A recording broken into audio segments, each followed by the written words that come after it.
hello friends बरायबाय बडो जब info official YouTube चेनेलाव दा आसा खालामो नोंथांमोना गासिबो मोजां दङ दा गोबांथार कमेन्ट्स खालामगासिनो स्किमनि सायाव जेरै अरुणोदय गोदान जानो गोनां आरो PMAY-G न'नि गोदान सार्भे एबा गोदान एप्लाइ खालामनाय अफलाइन हिसाबै ना अनलाइन हिसाबै आरो लोगोसे CMनि ल'नि सायावबो गोबांथार भिडिअ खालामदों दा गोबांथार माने साख्रि ओंखारगासिनो दङ बेनि थाखायनो आं साख्रिनि आपडेटखौ होग्रोदों जाहाथे बयबो एप्लाइ खालामनो हायो आरो नोंथांमोननि राङारि अनसुंथाइनि सायाव नेक्स्टआव भिडिअ फैबाय थासिगोन जाहाथे नोंथांमोना बडो जब इनफो यूट्यूब चेनेलाव नायबाय थायो आरो जायफ्रा गोदान चेनेलाव साबस्क्राइब खालामना ला लोगोसे सेकेन्ड चेनेल दङ नोंथांमोना स्क्रिनाव नाय बेयावबो नोंथांमोना भिडिअ मोनगोन माखासे राङारि अनसुंथाइनि सायाव नोंथांमोना साबस्क्राइब खालामनानै लानो हागोन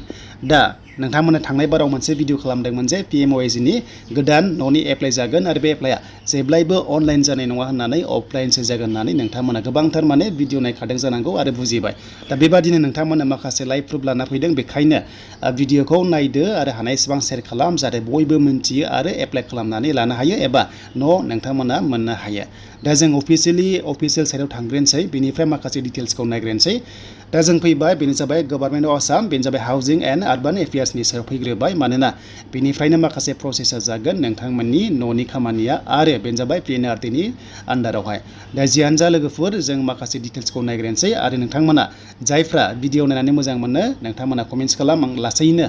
रिप्लाइखौ खालामगोन मानोना एसे रिप्लाइ खालामनायाव एसे टाइम लायो अके स' बेखायनो लासै नोंथांमोना कमेन्ट्सनि रिप्लाइखौ मोनगोन दा जोङो कनसेप्ट क्लियार जाग्रोनोसै जे नोंथांमोननि न'आ अनलाइन जामारो नामा एबा अफलाइन जायो नामा स' मानोना थांनाय बार गोबांथार चेनेलाव होदों जे अनलाइन न'नि एप्लाइ जाबाय होननानै आरो लोगोसे एप्लाइ जागासिनो होननानै आरो खायसे खालामदों जानांगौ नाथाय बियो जेब्लायबो माने अनलाइन जाया स' नोंथांमोना बे प्रधान मन्त्रि आवास योजनाखौहाय जेब्लायबो नोंथांमोना मा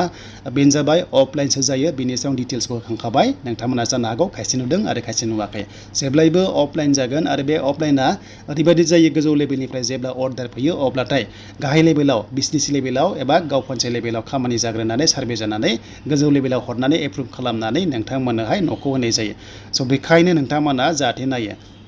देन जब कार्ड थाथारनांगोन बेंक एकाउन्ट थाथारनांगोन बेनिफ्राय आधार कार्डजों बेंकजों लिंक जाथारनांगोन आरो बे मोनथामा कम्पालसरि नांथारगोन job card Aadhaar card bank account डिटेल्सआ बे जब कार्डआव लिंक थाथारनांगोन अके होमबासो आइडि नोंथांमोना खालामनानै लानो हायो दा आइडि मोनोनो बोरै खालामग्रोनांगौ आरो आइडि थाबानो जे न' मोनो बे नङा माखासे अफिसियेलि अर्डार थायो बेनो जाबाय नोंथांमोना आइडि मोनब्लाबो खायसे न' मोनि थायोना बेनो जाबाय नोंथांमोना मेपिं खालामाखै एबा बै समाव जेब्ला सार्भे जादोंमोन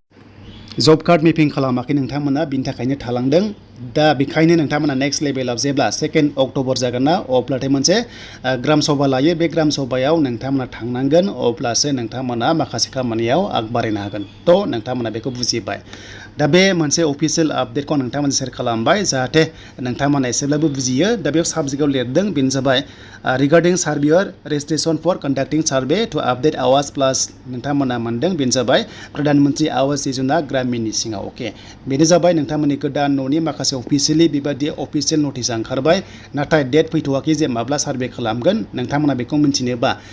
चेनेलाव नायबाय था जाहाथे नोंथांमोना थालाङै बायदि दा बेयाव माखासे अफिसियेलि डिटेल्सखौ नोंथांमोना शेयार खालामबाय जाहाथे नोंथांमोना बुजियो बेनो जाबाय गोदान न'नि सार्भे जासिगोन आरो बे सार्भेया नोंथांमोना 2024-25निफ्राय लानानै 2028-29 नि गेजेराव नैबे 5 बोसोराव नोंथांमोना न'खौहाय मोनगोन आरो माने गोदान लिस्टआ बेयाव फैसिगोन आरो थांनाय बाराव 2017-18 जादोंमोन बेखायनो एबार गोदान 2024निफ्राय जागायनानै 29 नि गेजेराव बे 5 बोसोराव आरोबाव सरकारा गोदान न' होसिगोन बेखौ थांखि लाबावबाय दा बेखायनो आं बुंदोंमोन नोंथांमोनखौहाय खामानि गासैबो आरडि सेक्टरनिफ्राय जागोन होननानै बेनो जाबाय मिनिस्ट्रि लेभेलनिफ्राय थांनाय बाराव 2018आव जायफ्रानोखि सार्भे जादोंमन बिथांमोना दासिम न'खौहाय मोनजोबाखै स' लासैसो मोनो नोंथांमोना नेथ'नांगोन आरो थिग बेबादिनो गोदान आरोबाव फैसिगोन आरो बे अनलाइन जाया खायसे दखानाव अनलाइन खालामदोंबा जानाय नङा देन बेयाव गाव पन्सायत सेक्रेटारि थाबाय एसिस्टेन्ट थाबाय इन्जिनियार थाबाय बेनिफ्राय टेक्स कालेक्टर थाबाय ग्राम सेबक सेबिका थाबाय गाव पन्सायत कर्डिनेटर थाबाय आरो लोगोसे GRSफोर थाबाय बिथांमोना मा सार्भे खालामगोन आरो बे सार्भेखौ बिसटिसि लेभेलाव थांनानै गामि ओनसोलाव खालामगोन एबा गाव पन्सायत थांनानै गामि ओनसोलाव खालामगोन जायफ्रा बेनिफिसियारिया न' गैया एबा मोनथावना इलिजिबोल बिथांमोनखौ सार्भे खालामनानै बिथांमोननो आइडि होनानै आरो आइडिखौ पर्टेलाव रेजिस्टार खालामनानै बिथांमोननोहाय जिअ'टेक खालामनानै न'खौ होनाय जागोन बेखौ अर्डारा फैथारसिगोन दा बावैनो आरो जेब्ला फैयो नोंथांमोना नैबे चेनेलाव मोनगोन जाहाथे नोंथांमोना नायबाय थायो स' बेनो आरो नोंथांमोना 5 बोसोराव गोदान न'नि सार्भे जासिगोन आरो बे 5 बोसोराव नोंथांमोना न'खौ मोनहैसिगोन आरो न'खौ माब्ला मोनथारगोन बेनि सायाव डेट फिक्स बुंनो हाया मानोना सार्भे जाग्रोयो नालाय उनाव माखासे प्रायरिटि जानानै न'खौ होनाय जायो दा बेखायनो नैबे मोनसे आं दाखालि भिडिअ होदोंमोन आवास शप होननायाव PMAY-G NIC दिनाव थांनानै नोंथांमोना लिस्टखौ नायनो हायो जे गामियाव सोर सोर न' मोनदों बेसेबां किस्ति हाबखो गासैबो डिटेल्सखौ नोंथांमोना नायनो हायो